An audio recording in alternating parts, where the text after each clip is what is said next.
అని ఎందుకు ఒక 5గురు ఉంటే సరిపోతుంది కదా అత్తయ్య గారు అని చెప్పి మాట్లాడేసరికి అవునా 5గురైనా ఉండాలి కదా అనగానే మేమంతా ఉన్నాం కదా, మేమంతా ముత్తైదువులే కదా, మీరు ముత్తైదువు కాదా ఏంటి అని చెప్పనేసరికి అదేంటమ్మాయి అలా మాట్లాడుతావు అనగానే ఎంతమంది ఉన్నారనేది కాదు, మనసులో ఎలాంటి స్వార్థం లేకుండా తన జీవితం బాగుండాలి అని కోరుకునే వాళ్ళు 5గురున్నా సరిపోతుంది, మేమైతే అదే కోరుకుంటాం, మీరు అలా కోరుకోవట్లేదా ఏంటి అని చెప్పి మీనా అనగానే ఒక్కసారిగా షాక్ అయిపోతుంది.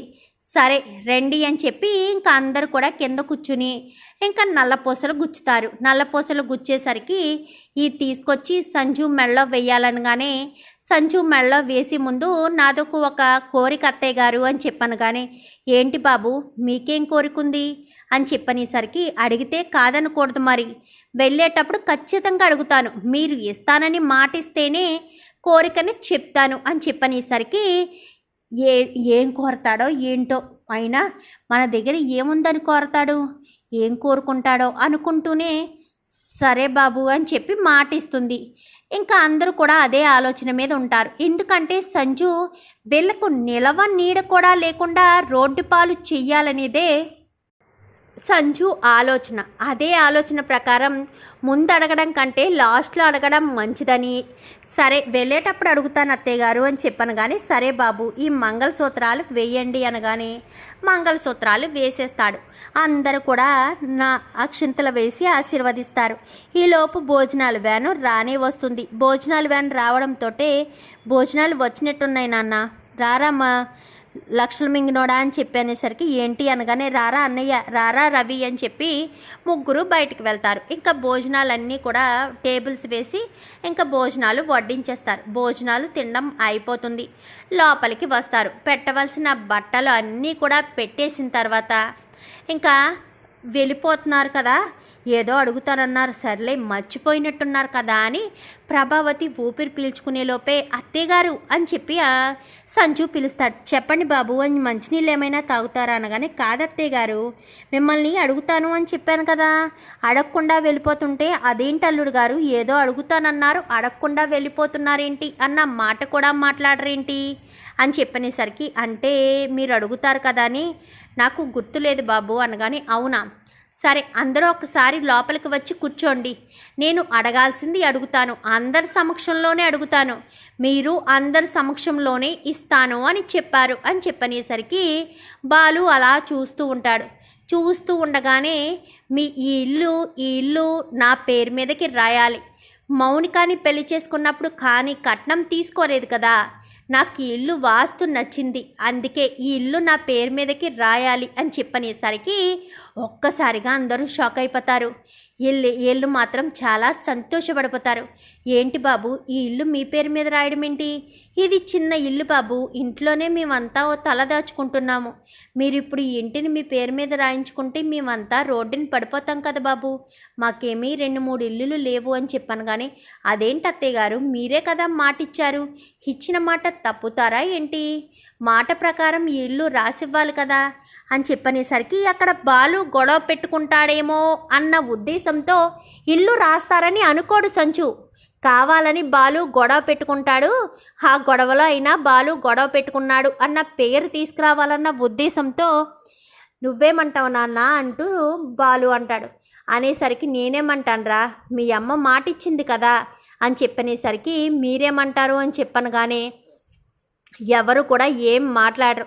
ఎందుకంటే అక్కడ అత్తయ్య గారు మామయ్య గారు పరువు నిలబెట్టాలి కదా, ఇంటి గురించి ఆలోచిస్తే కాదు కదా అని చెప్పాను. కానీ మాకేం అభ్యంతరం లేదు అని చెప్పనేసరికి బాలు కూడా నాకు అభ్యంతరం లేదు, ఇచ్చేది మౌనిక వాళ్ళకే కదా, మాకు అభ్యంతరం లేదనగానే ఒక్కసారిగా సంచు వాళ్ళు షాక్ అయిపోతారు. ఇదేంటిది బాలుగాడితో ఏదో రకంగా గొడవ పెట్టుకోవాలి అని ఇల్లు అడిగితే నేనే ఇల్లు రాసిస్తానని కూడా బాలుతో సహా అందరూ ఒప్పుకున్నారు అని చెప్పనేసరికి అని అనుకుంటూ ఉండగానే మాకు ఎలాంటి అభ్యంతరం లేదు, మీనా వెళ్ళు మన లగేజీ తీసుకురా అని చెప్పాను. కానీ రవి శృతి అనగానే సరే రవి అనగానే రోహిణి మనోజు రోహిణి అనగానే రోహిణి కాస్త వెళ్తుంది. ఎవరికి వాళ్ళు ఎవరి బట్టల బ్యాగులు వాళ్ళు తీసుకొచ్చేస్తారు. బట్టల బ్యాగులు తీసుకొచ్చేసేసరికి ఇల్లు రాయించుకోవడం ఎందుకు మా అల్లుడు గారు, ఈ ఇల్లు మీకే వదిలేసి వెళ్ళిపోతాము, కట్టు బట్టలతో మేము ఇప్పుడే వెళ్ళిపోతాము, ఈ ఇల్లు ఇక మీదట మీదే అని చెప్పనేసరికి అయ్యో అత్తయ్య గారు, నిజంగానే మీరు ఇల్లు రాసిస్తారని అస్సలు అనుకోలేదు. మీ ఇంట్లో వాళ్ళంతా కూడా మీ మాట మీద భలే నిలబడ్డారే.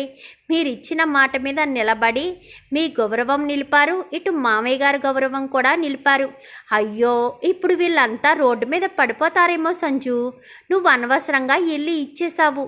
ఇప్పుడు వీళ్ళ పరిస్థితి ఏంటి, నిలవ నీడ లేకుండా చేసేస్తావా ఏంటి అని చెప్పనేసరికి ఏం అవసరం లేదు, మా కాళ్ళ మీద మీద మేము బ్రతకగలము.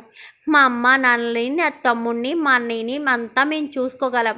మేము ఎలా బ్రతకాలో మాకు తెలుసు అని చెప్పనేసరికి ఇంకెందుకు ఆలస్యం, వెళ్ళండి, ఈరోజు చాలా మంచి రోజు కదా అని చెప్పాను. కానీ అది కాదండి, ఒక్కసారి ఆలోచించండి, మాకున్నది ఈ ఒక్క ఇల్లే. ఈ ఇల్లు చిన్నప్పటి నుంచి మా నాన్న కష్టపడి కట్టిన ఇల్లు అని చెప్పాను. కానీ అదేంటి మౌనిక అలా మాట్లాడతావు, నేనేదో అడిగాను, ఇవ్వడం కుదరదు అంటే వదిలేసేవాడిని కదా. కానీ వాళ్ళు ఇస్తాను అన్నారు, ఇస్తానన్నది వద్దు అని చెప్పడం మంచిది కాదు కదా. పైగా ఇంటి అల్లుడిని ప్రేమగా నాకు ఇల్లు ఇస్తానంటే వద్దని ఎలా చెప్తాను. అందుకోసమనే నేను ఒప్పుకుంటున్నాను ఇల్లు రాయించుకోవడానికి అని చెప్పనేసరికి ఈలోపు లగేజీలు రావడంతో సరే అమ్మ మౌనిక వెళ్ళొస్తాము అని చెప్పి అందరూ కూడా చెప్తూ ఒకరి తర్వాత ఒకరు భర్త భార్య అలా లగేజీలు పట్టుకుని బయటికి వెళ్ళిపోతారు. మొత్తానికైతే సంజు మంచి పని చేసావురా, ఇంటిని నీ పేరు మీద రాయించుకుని వాళ్ళకి నిలువ నీళ్ళు లేకుండా చేసావని. కానీ లేదంటే ఆ బాలుగాడు గొడవ పడతాడనుకున్నాను నాన్న, అందుకోసమని ఇల్లు అడిగాను, లేదంటే మనకి ఇంటితో పనే ఉంది అని చెప్పి అనుకుని తెగ నవ్వుకుంటూ ఉంటారు. అందరూ రోడ్డు మీద పడిపోతారు, ఎవ్వరూ ఏమీ మాట్లాడరు. వెంటనే బాలుగాడైతే రాజేష్కి ఫోన్ చేసి ఒరే ఒక పెద్ద ఇల్లు ఏమన్నా ఉంటే చూడరా, ఇప్పటికిప్పుడు కావాలి అనగానే ఏమైందిరా అని చెప్పనేసరికి అదంతా తర్వాత చెప్తాను, మా కుటుంబం అంతా సరిపోయేంత పెద్ద ఇల్లు కావాలి అని చెప్పనేసరికి సరేరా నేను చూసి ఫోన్ చేస్తానని చెప్పి ఇంకా రాజేష్ కాస్త తన ఫ్రెండ్ సర్కిల్లో డ్రైవర్ సర్కిల్లో కనుక్కొని ఒక ఇల్లు ఉందిరా అని చెప్పాను. కానీ అయితే నువ్వు అర్జెంటుగా కార్ వేసుకుని పలానా ఏరియా దగ్గరికి వచ్చేసే అనగాని సరేనని రాజేష్ కాస్త వస్తాడు. వచ్చేసరికి ఏం జరిగిందిరా అని చెప్పాను. కానీ చెప్తాను లేరా, ముందు వాళ్ళని ఎక్కించుకుని పద ఆ ఇంటికి, నేను మిగిలిన వాళ్ళని తీసుకుని వస్తాను అని చెప్పి ఇంకా ఎవరికి వాళ్ళు విడిపోయి ఇంకా వాళ్ళ కార్ల మీద బయలుదేరతారు. బయలుదేరేసరికి అక్కడికి వెళ్ళి ప్రభావతి కన్నీరు మున్నీరుగా ఏడుస్తుంది. తప్పు నాదేనండి, మాట ఇవ్వకుండా ఉండాల్సింది అనగానే నీకేమీ తెలిసి ఇవ్వలేదు కదా ప్రభా, నువ్వు ఇస్తాను అని అన్నావు, అదే మాట నన్ను అడిగినా నేను అదే చెప్పేవాడిని కదా. ఇప్పుడు మనం ఏమైంది, ఏం కాలేదు, ఇచ్చింది మౌనికాకే కదమ్మా, నువ్వెందుకు బాధపడతావు, నీ కొడుకులేమీ అసమర్థులు కాదు, అంతకంటే గొప్పగానే ఇల్లు కట్టిస్తాము, మనం కోల్పోయిన దానికంటే ఎక్కువే చేస్తాం. మేము ముగ్గురు అన్నదమ్ములు కలిసికట్టుగా సంపాదించడం మొదలు పెడితే ఎలాంటి ఇబ్బంది లేదు అనగానే మంచి మాట చెప్పావు బాలు, అందరూ ఒకే మాట మీద ఉండి అంతా సంతోషంగా సంపాదించుకుంటే ఎలాంటి ఇబ్బంది ఉండదు కదా అని రోహిణి అంటుంది. ఇంకా వాళ్ళైతే చాలా సంతోషపడతారు కుటుంబాన్ని రోడ్డు మీద నిలబెట్టామని. కానీ బాలు వాళ్ళు మాత్రం అలా ఏమీ అనుకోరు, ఇచ్చింది చెల్లెలకే కదా అని అనుకుంటూ ఉంటారు. శృతి మాత్రం వీడు ఎలాంటి శాడిస్టోడని నాకు తెలుసు, ఇలాంటి వెధవన ఇంటి అల్లుడుగా తీసుకొచ్చి మౌనిక జీవితాన్ని నాశనం చేస్తున్నారు, ఇప్పుడు మనకి నిలువ నీడ లేకుండా చేసిన వాడు మౌనిక పరిస్థితి ఎలా ఉందో ఆలోచించట్లేదు ఎవరు కూడా అంటూ మాట్లాడేసరికి అవును శృతి నువ్వు చెప్పింది నిజమే, మనల్ని ఇంతలా టార్చర్ పెడుతున్నాడంటే మౌనికాని ఇంకెంత టార్చర్ పెడుతున్నాడో అని రవి కూడా అంటాడు.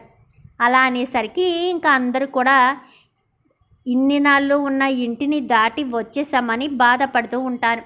చూద్దాం మరి రాబోయే ఎపిసోడ్స్లో ఏం జరుగుతుందో. వీడియో నచ్చితే లైక్ చేయండి, ఛానల్ని సబ్స్క్రైబ్ చేసుకోండి. Thank you for watching.